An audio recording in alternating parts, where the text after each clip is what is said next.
This podcast is a quest for well-being, a quest for a meaningful life through the exploration of fundamental truth. Enlightening ideas, insights on physical, mental, and spiritual health. The inspiration is love. The aspiration is to awaken new ways of thinking that can lead us to a new way of being well. Welcome to Body, Mind, and Soul Healing Conversations.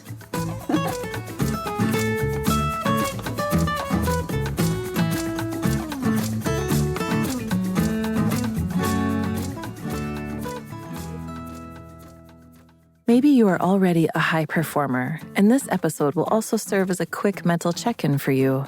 Or maybe you are reaching for high performance and stress is limiting your progress. Regardless, Dr. Cindy Shoals explores the secrets that can help you in your journey toward higher mental wellness and performance. In this episode, you will learn 7 effective ways high performers relieve and manage stress. While some stress is manageable alone, all of us have hidden stress triggers that can cause our brains to work against us. Valeria Teles interviews Dr. Cindy Shoals, PhD in Neuroscience, University of California at San Francisco.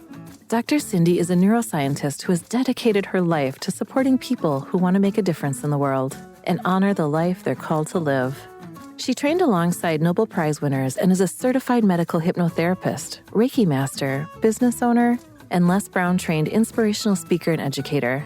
She is the innovator and co-founder of R-Rest Incorporated and was featured in Wall Street Journal for her 20 years of helping thousands with neuro-emotional behavior modification to live better lives.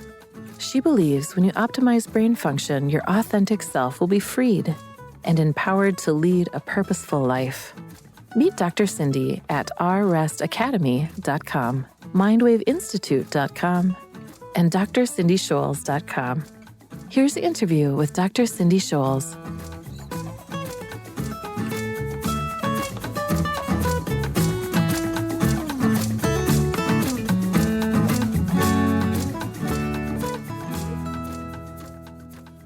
In your own words, who is Dr. Cindy Shoals? I am a neuroscientist at heart, and I am so curious about human beings and the human condition. But more importantly, I am somebody who really wants to help people change their mind so they can have control over and change their life. It always makes me really sad when people feel like their emotions control them or their circumstances control them, or they don't feel like they have power in their lives to be able to live a purposeful and meaningful life. And so my passion is about helping people get rid of those limiting beliefs, those negative thoughts, those roadblocks, so people can lead a purposeful life that's full of the magic that is specific to them that they're creating. So that's who I am. I'm a neuroscientist that practices a little bit of magic. How do you define success these days? What is to be successful to you? Yeah, that's a really good question. And I think that honestly, success needs to be determined on an individual basis.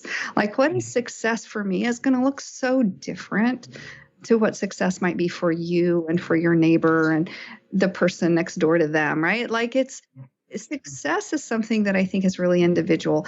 But success to me, on a sort of in general basis, means that you're creating a life that feels good and true to you, that is meaningful to you, that's fulfilling. So to me, success is really about fulfillment of the reason why you may be here on the planet. And when you feel that level of fulfillment, it's like obvious to you that there's success. And so that may look different for different kinds of people. And I wouldn't know what it might look like necessarily for somebody, but I think most people can kind of define it for themselves. And when it comes to the purpose of the human experience, what comes to mind, Cindy? And I think, I mentioned fulfillment, you said happiness, and I think that it's kind of like this combination of both. I really feel like, and I don't know, like maybe this is magical thinking, but it occurs to me that we all have a purpose coming onto this planet, right? Like, and we may not know what that is, and it may not be like super defined, right? It might just be to have a fulfilling life, to connect with other human beings, to, make a difference in one person's life. It might be something simple like that. It might be just having a variety of experiences. So many different possible things that could be. But I think that the purpose, that fulfillment that we get, a lot of times people think that it's about pleasure. It can be a component of it. And some people feel like it's about pursuit, and that can be a component of it, or drive. Those can all be components of it, but they're not the most important piece. And actually, if you are in pursuit of pleasure, it's a whole different neurochemical pathway getting stimulated than if you are seeking or fulfilling happiness. And you kind of need a little bit of both. You got to have the activation to like be pursuing something, but you also have to make sure that when you have places where you get where you're going and you feel the fulfillment of that. And that's why, purpose can't just be drive. It has to also be feeling the result of the process of getting wherever it is that you're going. For me, what comes to mind, the message for me has been inner peace. It's a feeling of openness, really, expansion, in the sense of being open to what is here, to what is present. That always gives me a sense of fulfillment for some reason. It's kind of abstract because sometimes it doesn't make sense when I'm going through challenges, that by being open, then I get this feeling of meaning and fulfillment. It makes a lot of sense, because when you're open to the experience and you're feeling accepting of what is so, it gives you space to find appreciation in the positive aspects of it, because there's always, no matter how bad things are, there's always something positive. Right. You know? So when you can be open and accepting of the experience, it gives you access to the positive aspects and appreciation from there. And that is what increases those neurochemicals of happiness and fulfillment. And so that's why you have that. That's why being open to you makes so much sense to you, because it really is truly making a difference. So the brain responds to that in a positive way. What is your idea of spirituality? And do you have any spiritual views and understandings, Cindy? Yes, absolutely. To me, spirituality, again, it's so individual, but for me, it is about being connected to a whole and to a oneness.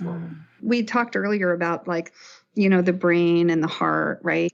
And when you can be connected in yourself, like you have an inner peace, an inner connection with the different parts of who you are, and an acceptance of all of that, it gives you kind of access to connecting with a larger sense of the universe, in a sense. We have, the whole physiology, the brain and the heart, and we have the nervous system that connects them and all of that, right? Like three-dimensional physical. We have all of that. And then there's an energetic piece that gets developed kind of in the context of that emanates from us. And that energy, we don't really know enough about how connected that is, but it's connected, I think, at least my experience, it's connected quantumly to other times, other places. Like space and time are just not an issue, which lets us as human beings be connected to energy in a way that doesn't necessarily make a whole lot of sense in a sort of a neurological sense, but I'm pretty sure we have inside our brains probably signal reception mechanism. We have a way to receive the signals that allow us to connect with the spiritual experience. Does that make sense? There's a signal transducer. It transduces the signal. Our brains can experience it. And we have brain areas we know that are responsive to spiritual kinds of experiences. So I don't know if that helps you, but both a very sort of spiritual feeling about it, but also a somewhat biological feeling. I think it's just such a natural part of us to have spirituality connect into our wholeness. And, you hear all the time, like, we're spiritual beings having a human experience, right? I totally believe that. I completely believe that. And I think that we have the biology to have that human experience, and that we're basically spiritual beings connecting with everything. So that's what spirituality means to me. Long answer to your short question. Yes, I love to hear that, Cindy, because it resonates true to me. So in a way, we are wired biologically to our spirituality, to connect with it. How amazing. Yeah. Yeah. And you can think of it like we are wired to let our soul come in and use our bodies for our soul purpose. Your physical body is the vehicle to manage your soul purpose right now in this time, And like, isn't that great? Like, it is. I know. And everybody has a different body, but how wonderful it is that we each have our own, and we were given the one that is designed for our soul purpose in this moment, regardless of whether you have a disability or you don't. Whatever it was that you have in your body, it was designed for you to meet your soul's purpose. And that's why being like just present with and like accepting of what we have and what we haven't and where we are on our journey is where we have so much power. And letting your soul connect into that is what gives you power and clarity to move forward on whatever that soul purpose might be. And for me, it always translates into love, unconditional love. If we can use words to describe what the soul's purpose would be, like from my experience has been unconditional love. And that's why maybe I talk a lot about being open, because then opens also that space of unconditional love and it flows better. Yeah, I think that unconditional love is a wonderful bar to like something to aspire to. I don't think it's easy for most of us to achieve, because I think almost all of us have subconscious beliefs or drivers that are obstacles, or really, frankly, conditions to love, to our receiving of love, our giving of love, but mostly our receiving of love. Most of us have, conditions we don't even know are there to our ability to receive love. It can be painful, because that means that if you have conditions on your ability to receive love that you aren't even aware of, that means unconditional love doesn't feel possible for you. What comes to mind is trauma, because most of us have been traumatized at some level. Yeah, and that blocks, right, Cindy? It sure does. And it blocks it because what it does is it puts conditions. It has us feel like we are only lovable if we do something, we're useful, or if we're productive, or if somebody else judges us as lovable. And so those kinds of conditions that we have on our own feeling of lovable, we may not feel like we deserve it. And those kinds of things often come from traumas that maybe even an adult wouldn't even see as a trauma, but a child might. Like I was just talking with one of my clients the other day, and like one of the root of their feeling of unconditional love, they can't have it because when they were a child, 2 years old, their older brother took away the toy that was their lovey and wouldn't give it back. And they didn't get it back. And then they always felt like they deserve the love of whatever it is that they have as the object of their love attention, right? So for them, it was somebody else has to be giving them permission kind of to be loved rather than just feeling like open to accepting. And so that's a trauma that, you wouldn't necessarily think of as an adult as being a big trauma, but it still set up neural pathways that put conditions on love that block the soul from having what the soul's desiring. And so bigger traumas, traumas that we would look at and go, oh my God, that's something that would be traumatic for anyone, abuse or neglect or something like that. Those kinds of traumas, they create a lot of neural pathways that will block us from feeling worthy, deserving, loved, and capable, and all kinds of things. And it's individual based on the person and the trauma, but those are neural pathways that The bad news is that they can have a long-term effect on your health as an adult, right? The good news is you can go back as an adult and change the past and process those things out so that you change the neural connections. You're actually reprogramming, rewiring the brain around those things that got sort of set up as stress habits, right? Like, I'm going to protect myself from this in the future and I'm never going to let this happen again, right? Something terrible happens. It's what our brain does. It's like, what do we have to do to make sure this never happens again? What is the stress reaction pattern that we have to institute? What emotions do we have to have?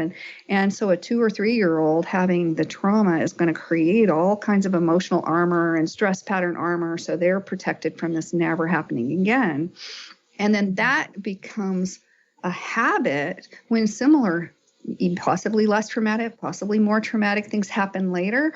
That pattern that got created from that original event, it keeps getting regenerated or reinforced, brought back up and getting stronger and stronger as somebody grows up. It's all completely subconscious in the background. Like, you don't even know you're doing it because it's both a mental and a physical habit of stress. You don't even know it's happening necessarily. And then patterns start getting developed in relationships. And then that 2 or 3 year old stress response or 2 or 3 year old reaction to a trauma isn't always effective or useful for an adult, because an adult is so much more resourced and has completely different environment, but yet we still use it. So you still see people getting triggered into what worked for them maybe at 2, like a tantrum might help you get what you want at 2, but it's not going to be effective when or it might be effective, but not long-term if you're an adult. Some of us might use that, right, as a technique. Yeah, some people do, and it can be a short-term, yes, short-term stress. Oh, right. Oh my God. Maybe there are that use it as a long-term strategy and keep getting away with it, but it doesn't lead to that place of peace, of calm. That's for sure. No, it takes you further away from your soul's desire, your purpose. That is for sure, and it really is a biological barrier that can be changed. It was created in your biology, it's stored in your biology, and your biology is magical because it has the ability to adapt and change, but you have to have the right tools to get in there and know how to get it to adapt and change. Once it's kind of like embedded in your biology, you have to know how to change it. And that's something that I've been working on pretty much my whole life, and we've developed tools that help that. You change that biology. We'll be talking about the 7 secrets high performers use to manage stress. That's one. But you also have a meditation tool that we talked today off record about. I would love to hear about that, Sandy. So I guess the question is about burnout. I think I asked that before to someone, I don't remember who, the difference between stress and burnout. So what is burnout and how is it different from stress? Yeah, burnout is actually kind of a result of stress. Stress is really, first of all, it's a physiological reaction to our body minds perceiving a threat. So it's a physiological reaction intended to be short term so that, when we're getting chased by a tiger, we can, run away or hide or whatever it is in order not to be killed. Like, it's really designed to, and then as soon as you're safe from the tiger, it goes away.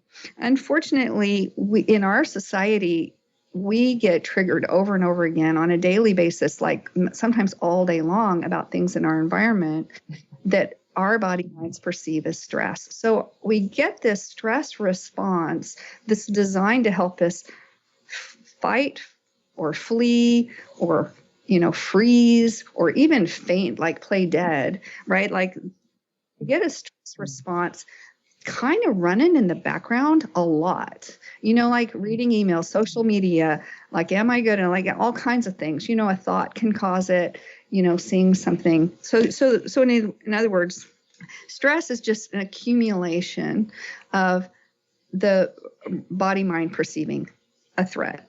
And burnout occurs when there is so much stress that it leads to exhaustion, it leads to cynicism, it leads to this feeling of ineffectiveness, no purpose, like no meaning in what I'm doing. The underlying cause of burnout is stress. And I think it's particular types of stress, because usually we talk about burnout as burnout in the workplace, like you're around your occupation. Of course, if you're a parent, you can burn out about being a parent too, like whatever it is that's occupying the day.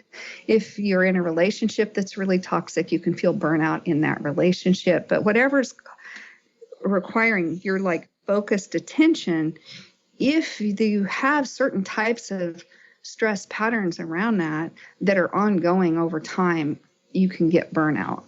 And so that's the difference.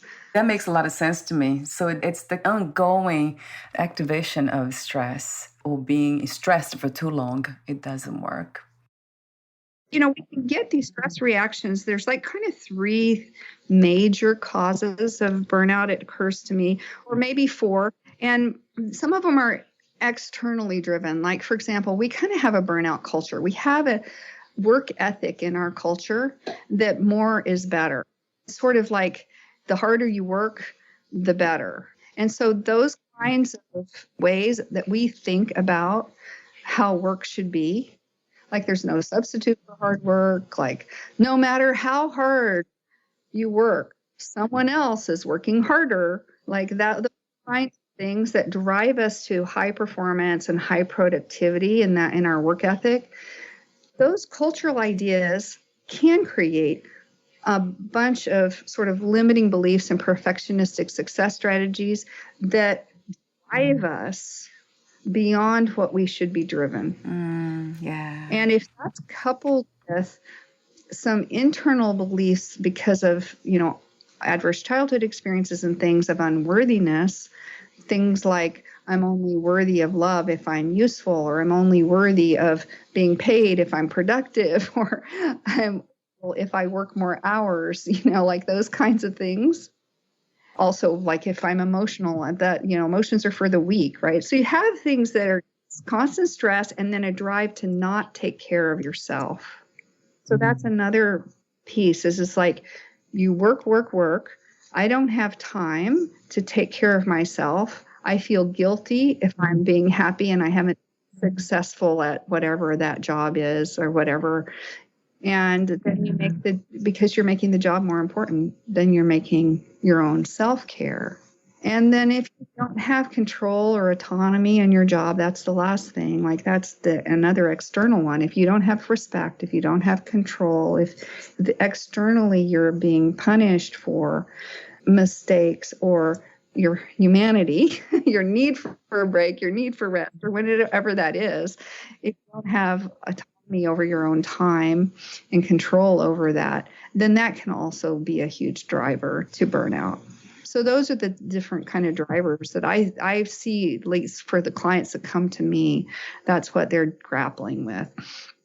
And most of them boil down to limiting beliefs that people have that are coming from their childhood.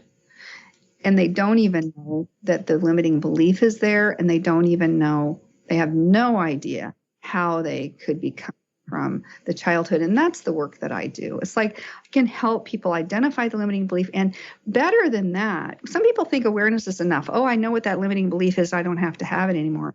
Honestly, awareness isn't. This is coming from your subconscious mind, and your subconscious is what's like seeing this as a threat. You don't even always know that it's happening. And even when you do know it's happening, your subconscious already acted on it before you're even aware of it's happening. And so you really have to get into the root of that pattern that's getting triggered in the subconscious and rewire it from there, like pull it out by the root, plant something new in that space. You really have to change the way the brain and the mind is operating. Because it's not just the brain, it's a whole connection with the heart, but you got to change that. And that's what I do with a technique called rest. It's spelled a double R. So RR, rest. That's right. Thank you. It is not the kind of rest that is sleeping. It is the rest with 2 R's, and it stands for Rapid Reprogramming of Emotional Stress Technique. Rest really gets into that root. It finds the original event that created the stress reaction pattern, that created the emotional armor, and it removes it and neutralizes it. And we can also, our rest coaches are also really skilled at helping you plant new, more effective, positive seeds in that space. It's like once the weed has been removed that's been choking out good growth, right? Like the stress pattern is like a weed. Once that's been removed, then you can tend the soil and plant something new in that space. And so I invite my clients to work with me to be the master gardeners of their mind. Beautifully said. I love that analogy. This nature and humans, we are not separate from nature. So I love the way you say that. This might be a good moment to talk about the meditation, Cindy. Please, talk to me about that. Absolutely. So, when I was talking about burnout and the limiting beliefs that we have about our worthiness being based on productivity, or our worthiness being based on how useful we are or how capable we are, if we're good enough or not, like all of that. And one of the tools that we have to offer you that are listening is we have a meditation that can help you eliminate some of those negative self-talks and limiting beliefs so that they're not right at the surface. It's not as effective as rest. It's not going to clear out, but for a short-term thing, it really does help. So the meditation is a Ho'oponopono meditation. It's very powerful. I can give you a link to it. It's only a few minutes of video to learn about what the meditation is, and you can download the meditation, and listening to that will really make a difference in just calming your brain down so that the negative self-talk isn't what's right at the surface. And it will help you possibly even notice what some of the limiting beliefs might be, but also tone them down a little bit so that they're not getting in your way nearly as much as they might be currently. So it's really for those people who know that there's something going on and they'd like to have a little bit more support to have their brains be in a more positive state. So I would love for you to disclose some of those secrets in the ebook. So you have the 7 secrets. I'm not sure if we can go through all of them because of the time, but maybe we should. So the first one is achieve balance. I would love to hear more about that, Cindy. Having balance is always going to be a little bit elusive, but it's really important to recognize that you have needs, internal needs. We all have internal needs. And some of our needs might feel conflicting, depending on, like we all have a need to do, well, I shouldn't say we all have, but often we'll have a need to do a good job, right? This is for high performers. Most people who are high performers really feel a need to excel at whatever it is that they're doing, right? But you can't have excellence if you don't also meet some of the other needs that you have in your life, such as connecting with your loved ones, connecting with yourself, doing self-care. And so part of the point about achieving balance is really just taking a moment to reflect on all of the needs you have as a whole human being and asking yourself, am I meeting the needs right now that I have? And if not, am I doing anything to address the ones that aren't being met? And what would be the best resource for me to be able to address this need? What most people do is they put an over focus on one or another of their needs and let some of the others go kind of fallow, and like they don't give them enough attention, and then we get out of balance. And so I think balance is about finding your needs and beginning to really be honest with yourself about what they are and what you can do to create more balance to fulfill all of the needs you have as a whole person. So it's really about being a whole person and recognizing what that is. I'm not going to mention the 2 and the 3, so we leave some curiosity there. But I love the 4th secret, practice empathy. the place to start practicing empathy is with yourself.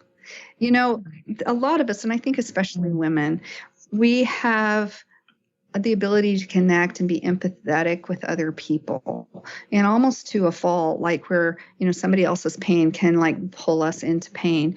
And obviously that isn't going to help anyone, for you if they're feeling pain, for you to also feel pain.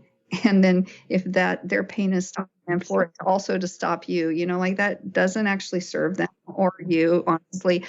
So empathy isn't what we mean by that, but what we do mean is having compassion, like ability to perceive someone else's discomfort and having compassion for it, but also the ability to perceive your own and having compassion for your own. That sounds wonderful to me. It's so important because we can have empathy for somebody else and we can have compassion for somebody else. But what I know just from my clients, and also I have struggled with this myself, is having empathy and compassion for myself so that I am open to loving myself is the key for me to filling my own cup, really, to have something that flows over for me to be supporting other people, or flows over for me to be able to be more successful or be a higher performer in whatever that area is that I've chosen. And it sounds very much like common sense, right, Cindy, that we would give love to ourselves first, but it often doesn't happen. Right. And I think the place where it's often blocked is this place in having self-compassion and practicing empathy first with yourself, with compassion, and then it gives you access to that for some other people as well. The other one that I love is 6, embrace imperfections. That also resonates very much. Yes, I know. And they go so well together too, right? Because if you're going to have empathy and compassion for yourself and or for others, the first thing you have to do is be willing to embrace that you're human, and human beings are naturally imperfect. And it is so often those imperfections that, as we face them and we work with them, become our strengths. And they also create us to be unique. And I think that's so important because you are one in, I don't know, the possibilities of your existence are astronomically low. Like, it's amazing that your unique humanness is here. Yeah. You know what I mean? And your unique humanness, there is no perfection is boring. It's like, it's all of it. It's like the good, the bad, the ugly, the loving, like the entire thing is what makes you you. And it's so special. So you want to embrace that, because that uniqueness is what allows you to be able to carry out that soul purpose that you may have, whatever that is, to be on your soul path. Part of it has to do with whatever imperfections you might perceive, whatever challenges there might be. And so embracing that is incredibly important for so many reasons. Yeah, I love the way you said that, the connection between the practice of empathy, self-love, and embracing imperfections. Yeah, that has been my experience. By embracing imperfections, accepting them, then I became more loving with myself and others. Absolutely. And recognizing that imperfections, I don't even know what that really means, really, but for most people, that probably means our mistakes and our failures and things like that. And I think that's, if you don't make mistakes, if you don't fail, then you can't learn and you can't grow. So that's also a really important piece of imperfections, because it's the imperfection that allows you to grow and learn, is facing that and moving forward anyway, right? A lot of times we try to escape them, to hide them. Then we feel ashamed about the imperfections. In my case, I can think about one clearly, and that is boundaries. I'm not good with boundaries. Saying no to others. I have been perceiving that for a long time as an imperfection, not being strong enough to say no. But I'm curious, imperfections to me often are the armor that we have. Yeah. How we talked about, we have these threats that were perceived in the world. It creates these patterns that become our armor, that protect us. They protect our heart. They're biological more than they are a part of our soul. But I think a lot of times our imperfections are just the armor that we've got, that we're carrying. And often it's heavy and it makes us feel less flexible and makes us feel more fragile inside, like we need this protection or something. But, and I don't know, but I'm curious if, your challenge was saying no, what that has to do with for you. Are you looking for more armor, or is there something there that's not letting you access what's really in your true best interest in a way? You know what I mean? Yes, I suspect, and it seems like I'm getting closer to it, that has something to do with my childhood traumas there, of course, and my mother being very emotionally disconnected and distant, and I was always trying to please her in every way. And I would do anything to say yes to her so she could feel happy, and then I would feel loved. So there's a condition maybe you have on receiving love that might be about pleasing somebody else or making somebody else happy. If they're happy, I am worthy of love, or I can receive love. Maybe if I say yes, that will make them happy. Yeah, is that what you think is going on? That makes so much sense. Yes, Cindy, absolutely. Yeah. So, I mean, if you were my client, like one of the things we would do is we would actually use a rest process to find out, like, okay, what specifically is causing you stress? We're pretty clear. It probably is this idea that you aren't going to please them or that they won't love you or something. I would bet it boils down to that's the reason why it's hard for you to say no. And then we would identify what is that original event that set that up in the first place. It may be something you remember, but most likely it's not. Most likely it's embedded in your subconscious and in your body, and you don't have conscious awareness of it at all. And that's one of the things that rest is really good at, is finding those things that we call it an implicit memory, is what it's called in neuroscience, but memories that you don't actually remember, but are just stored in your body, the cellular memories. And we can access those cellular memories and help shift it so that it would make it easier for you to say no when it's appropriate for you, without feeling like you're going to hurt their feelings, or you're going to not displease them, or be unlovable if you say no, or whatever the current concern is. Anyway, I mean, you're a rest session right now, but I just yeah, right. I can't help myself almost. I am so curious about how people are wired, because, I've had to figure it out for myself too, because I've had my own things like that, doing things because I'm concerned about. For me, it was about people leaving me, like if I don't do this, then they'll leave me. If I'm not useful, then they'll leave me. And it's similar to the not lovable, but it's a little bit more specific. But yeah, there it is. So there's a window for the being able to hold the boundaries and say no when you mean no, And you're right. You said earlier, being aware of it, it's not enough, because I'm very much aware of it. But it doesn't really stop me, right, for the response, right? Yeah, and even if you got insights in our conversation, which, they may be new to you, maybe not, like they maybe just new to other people that are listening, you may have already felt these insights, like it isn't always enough. You really need that subconscious to get reprogrammed. And that isn't going to happen by just having your conscious mind have an understanding of it.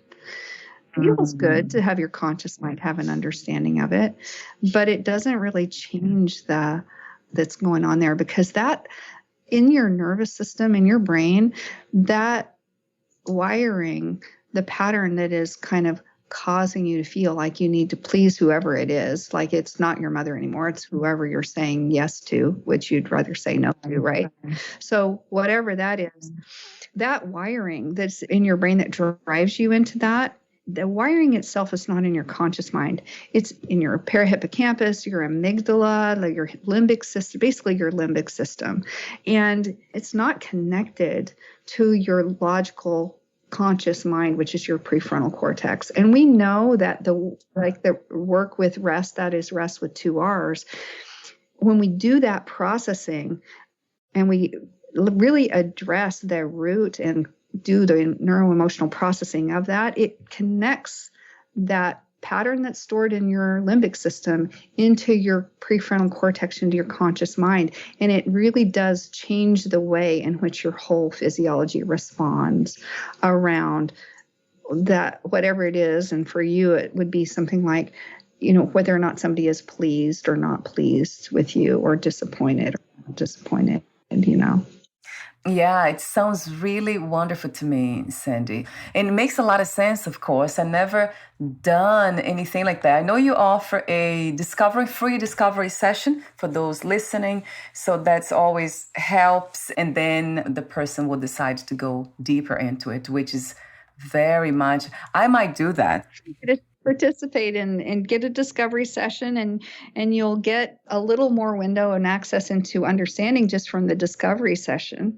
And then you can see if, a rest session to really clear that piece out would be something that would be useful to you. I think you'd feel really great. The thing that's so interesting is once that your nervous system's done this rewiring, through the rest with 2 R's process, you just feel so much freer and so much more at ease. And like you have more control because it's just easy for you it'll just be so much easier for you to make the decision of yes or no, or, give me a minute to see if that makes sense in my world, right? Like whatever it is, I do say no. That's, I have learned that. Thank God. Yeah. I have learned that. But then the feeling of almost guilt about saying no, that feeling's still lingering. It still lingers. But I do say no, though. Yeah. But the feeling's still there. If the guilt were gone, wouldn't that be great? Yes. Oh, yes.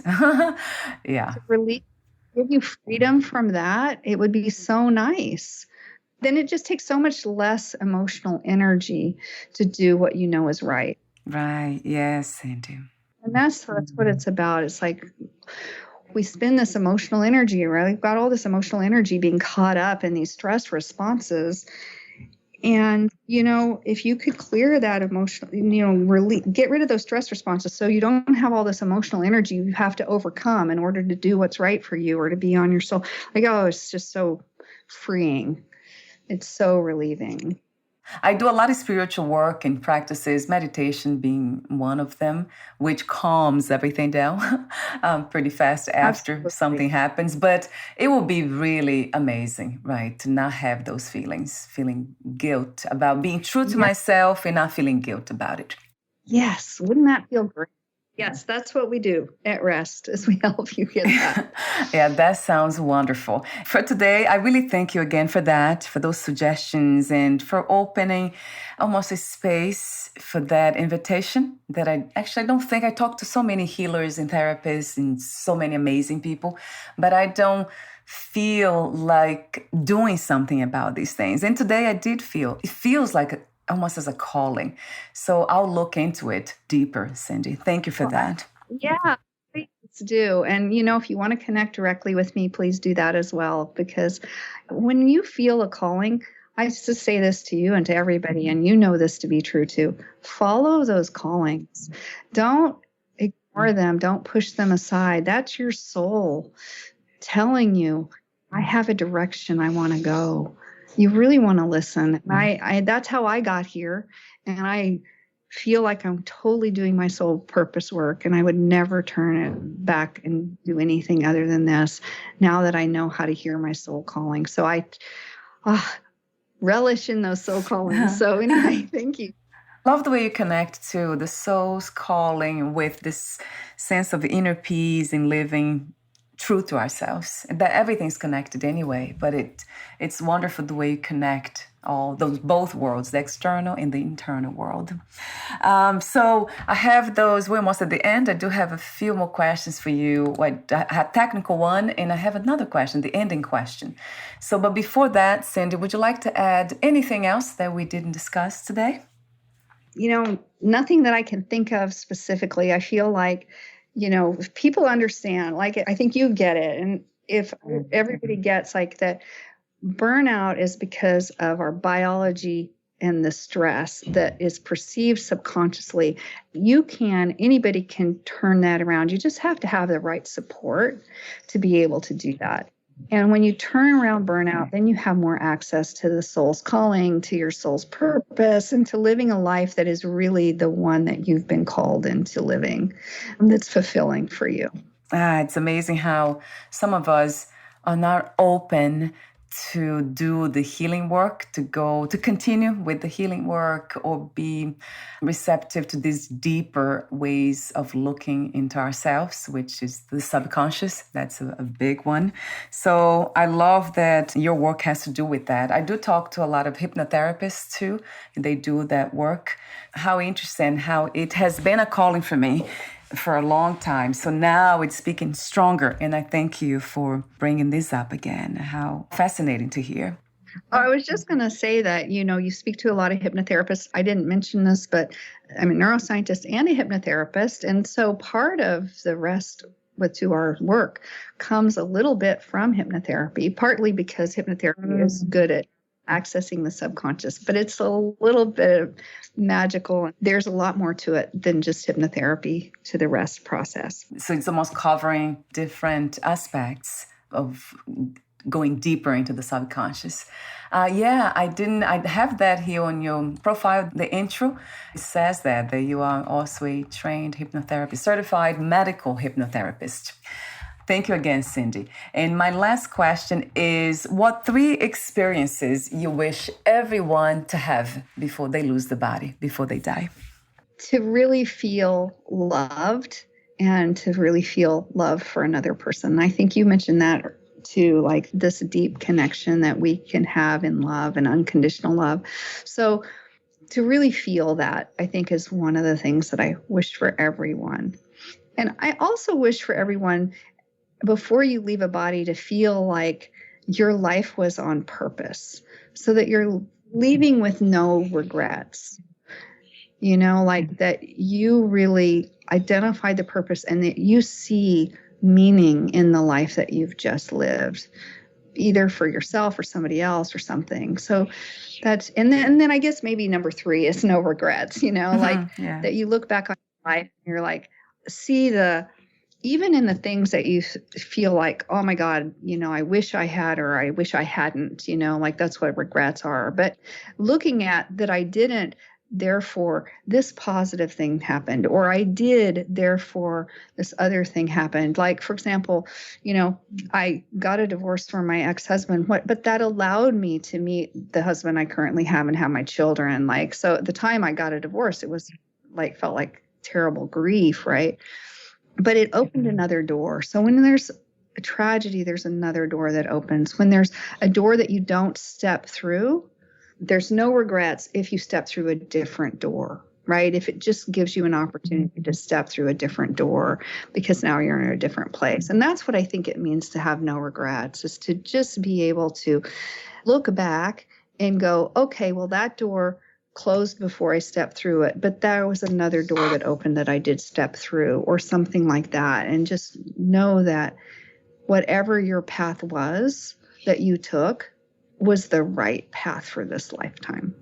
Thank you so much, Cindy, for everything that you share. It feels true to me. And I love the idea that we can help ourselves and others at the same time. And you doing that. Thank you so much for sharing wisdom. Well, it's just been my pleasure talking with you. Thank you so much. Thank you. And my last technical question is about where to find information about you, your work and services and products, future projects. What's the best way, the best place? Absolutely. The best way, it's really simple. It's rest.com. That's rest with 2 R's, RREST.com. And that website will give you a lot more information about the technique and about me and all that we have to offer through that. And then We also teach coaches the rest technique. And if you are a coach listening to this and you're feeling like you're getting a calling, like, oh my gosh, like not only do I want this for myself, but I want to be able to give this to my clients, and you'll know who you are. If this is calling to you, then I recommend going to Rest Academy. That's Rest again with 2 R's, RREST Academy.com. And you'll see the coaching training session that we have available there. And our next program starts in September. Download the free meditation, download the free ebook, and it'll put you on our mailing list, which you'll get our newsletter, and there's all kinds of good content and presentations that would be available to you through that as well. So if you're interested in digging deeper into this, there's a lot of resources for you. I'll have the links on your podcast profile too. Thank you so much again, Cindy, and we'll talk soon. Bye for now. Thank you. Thank you. Bye.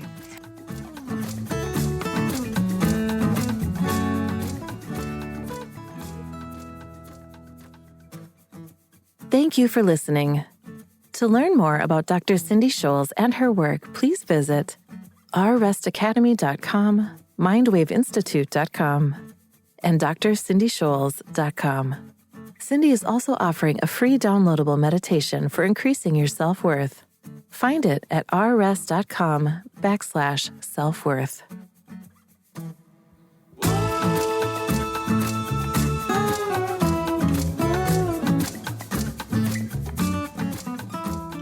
To learn more about this podcast, please visit fitforjoy.org/podcast. Thank you again for listening, and bye for now.